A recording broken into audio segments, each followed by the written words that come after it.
Alright, welcome to U.S. History video number 1. Okay, let me make this bigger for us. Alright, okay, now, a few things going forward. If you are looking for notes that you will be filling out, what you need to do is, the notes, you will answer the questions. So we'll do about 15-minute video every day, starting today. And then each day we'll kind of continue on until we get to the end of the PowerPoint. Okay? You'll answer the questions as we go. You need to watch the whole video. Okay? If you really want to get out of it. Okay? Because I'm not going to post the PowerPoints on the website. Okay? On the Google Classroom. So you have to watch the video to answer the questions. Those notes, those questions you'll be answering while watching each 15-minute video every day is going to add up to be part of your study guide for the test. Now this first unit we'll have 2 PowerPoint lectures. So pay attention to that. Now, let's get started. So we're looking at the Wild West, or changes on the Western frontier. And we're going to talk about how Americans are going to settle the West in the late 19th century in this first half of the unit. So where exactly is the West? Okay, well, it's kind of a long story, but at one point this area here that you can see with the mouse used to be known as the West. We now call this area in the United States the Midwest. Okay, we have the Deep South here. We got the northeast here. Well, pretty much everything else beyond this Mississippi River that cuts it almost in half is considered the West. But the area we're mainly focusing on today is this area here. Okay? Why is that? Okay, boom, there you go. Okay, hold on. So, okay, let me go back. Alright, so this here area is known as the Great Plains. Okay? This is very important because, uh, the Native Americans of the plains, their way of life is being threatened by Americans that are coming in to settle in this area. And that's kind of what we're going to be looking at today. We're going to talk about who are these Plain Indians and what is their way of life like, and why is it being taken away. Well, let's continue. So we're talking. So section 1, cultures and clash on the prairie, culture and life of the Plains Indians. Well, nobody really knew much about the Plain Indians. Okay, I mean, the Great Plains was just a huge grassland area in the west central portion of the United States. They contained states from, well, you could also include Oklahoma and Texas. Parts of Texas are part of the Great Plains. You could consider Fairfield as part of the Great Plains. We're kind of at the bottom, though. Okay, but all the way up, these are all considered the Great Plains.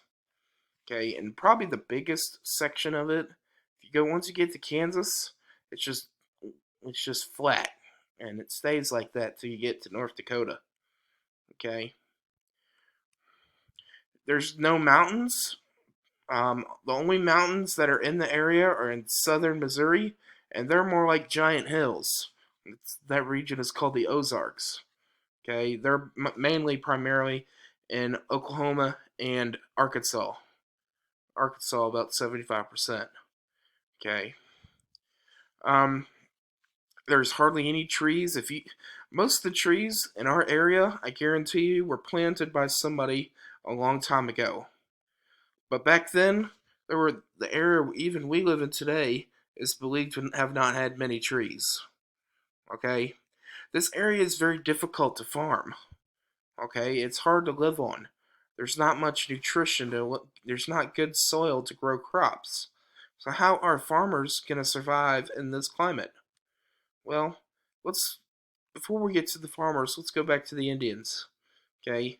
So here are all the great tribes in this area. So some of the Indians we'll be talking about today are the Blackfoot, the Crow, the Cheyenne, Pawnee, and the Sioux. Okay? Now, if you remember your 8th grade history, the Seminole, the Choctaw, the Cherokee, and the Shawnee, the four of the five great tribes. I can't remember who the fifth one is. I want to say the Creek. Anyway, they're not listed on here, but it should be the Creek Indians, which are located somewhere in here, based on where the mouse is. Anyway, these five tribes all got kicked out in what became known as the Trail of Tears in the 1820s and were forced to move into Oklahoma, which was originally called Indian Territory. And so these five tribes settled into here. Okay? But they're not the focus of the story. Okay? We're going to be looking at how these Native Americans ended up on reservations. We're going to be talking about some Indian wars. Okay? So, as a review, where are the Great Plains? This is the area between the Mississippi River and the Rocky Mountains. So you can see the Mississippi River here and the Rocky Mountains there. Alright. Or also you could consider the Great American Desert. And then later is originally the Great Plains is eventually going to be called the breadbasket because of the amount of wheat that is grown. You can also say Mississippi River to the Rocky Mountains, and from Texas to the Dakotas spans this area.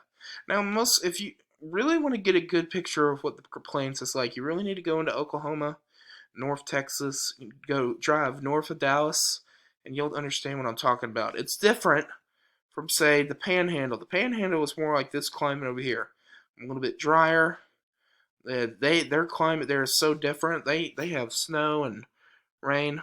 Apparently a lot of Texas don't even consider that part of Texas, which I don't understand why, but anyway, that's a topic for another day. All right, the horse and the buffalo. The horses were brought over by the Spanish in 1598, and a lot of people think horses are from America.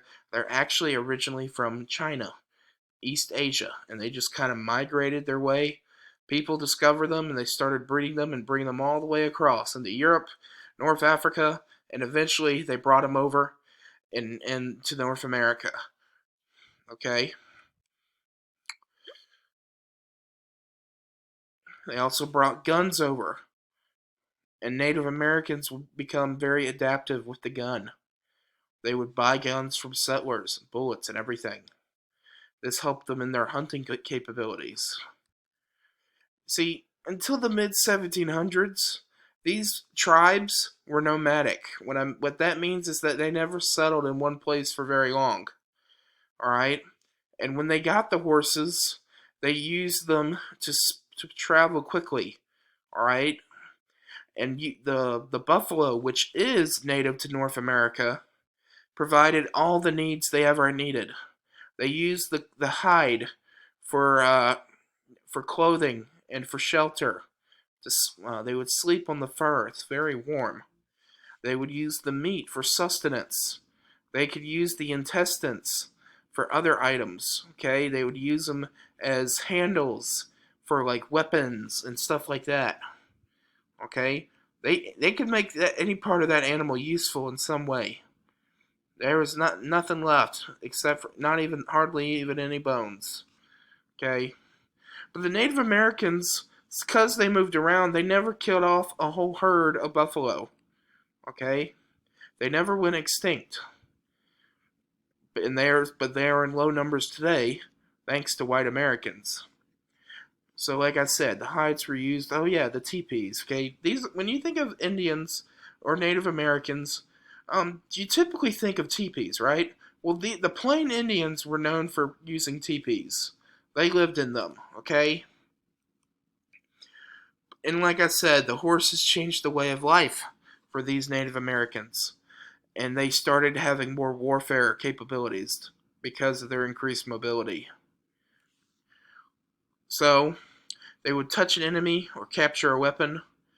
This was known as a counting coup. So a counting coup was a special tool that was used to help capture enemies. And it was kind of a new weapon they created that was used by riding horses on top of. I'm surprised. I thought I had an image. I'd explain more of that, but I guess I don't. Anyway, alright, what about family life for Native Americans in the Great Plains? Typically had small extended families. This is typically the norm. The tribes here are very spiritual. Okay, they believe that spirits control the natural world. So like a spirit for water, a spirit for the earth, for the sun, the moon, the sky. Okay, and if whenever it rained, that was a blessing.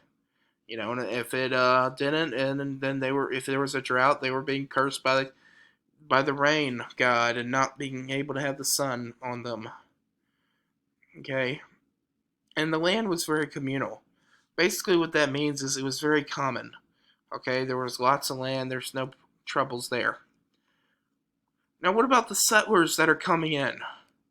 All right, see, white settlers that moved in and black settlers as well had a different idea about land ownership. Okay, Native Americans believe that you don't own the land. Okay, whereas white settlers believe in private property. Private property is a big part of America, going all the way back, and the idea that people have the right to their own property, their own land. Okay, that their land can't be owned by a king, like it was back in the Middle Ages, and that they had to work and live on the land to survive. All right, all right. A lot of settlers think that because they didn't buy the land, that they forfeited it. Okay, they did not improve the land by staying there for long periods of time. And so the white settlers decided that they were unsettled and that they could just come in and take it for whatever they wanted it to be. Also, when they discovered gold in Colorado, became a very big problem. Okay, in 1858. And so the rush to grab land became bigger.